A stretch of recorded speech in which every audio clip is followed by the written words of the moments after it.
guys, welcome to the city of Netherlands. Ayan, nandito na tayo sa Netherlands. Ayan, makikita nyo yung mga houses dito, style ng mga bahay nila. Halos pare-parehas lang. At lahat pare-pareho ng kulay red.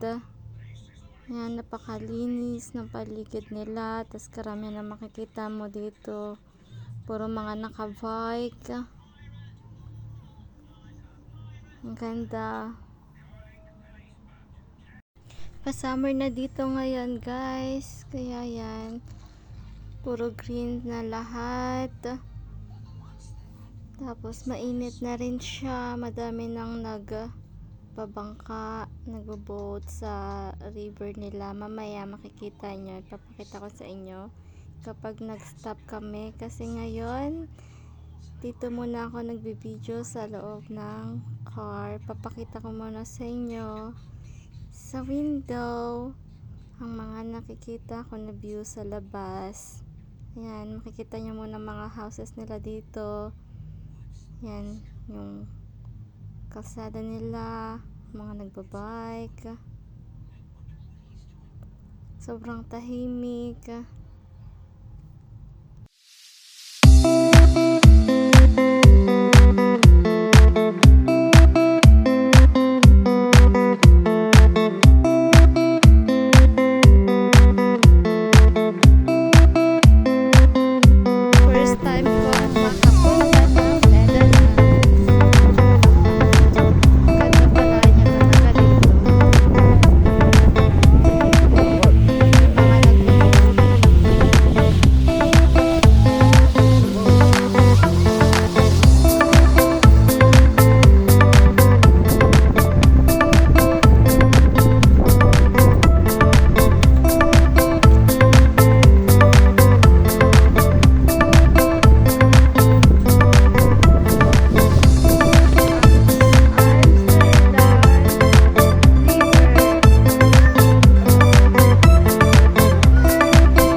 Hi guys, papunta naman kami ngayon sa Amsterdam.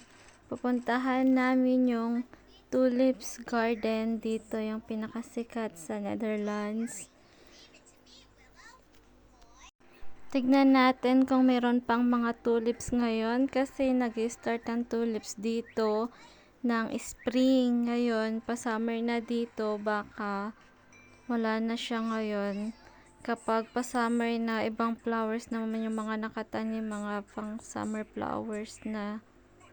Pero sana meron kaming maabutan kasi sobrang ganda talaga doon. Dream ko na makita yung napakadaming tulips dito sa Netherlands at makapag picture ng magaganda at video para makita nyo.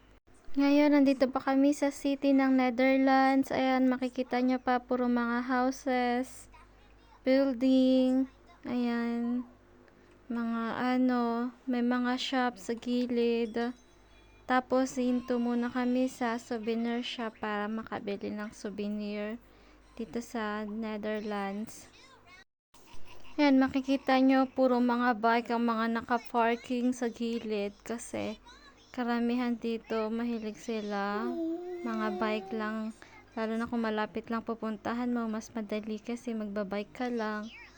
Kaysa magka-car ka pa, diba mahirap mag-park. Nakabili na pala kami ng souvenir. Nag-stop na si Thomas doon sa shop.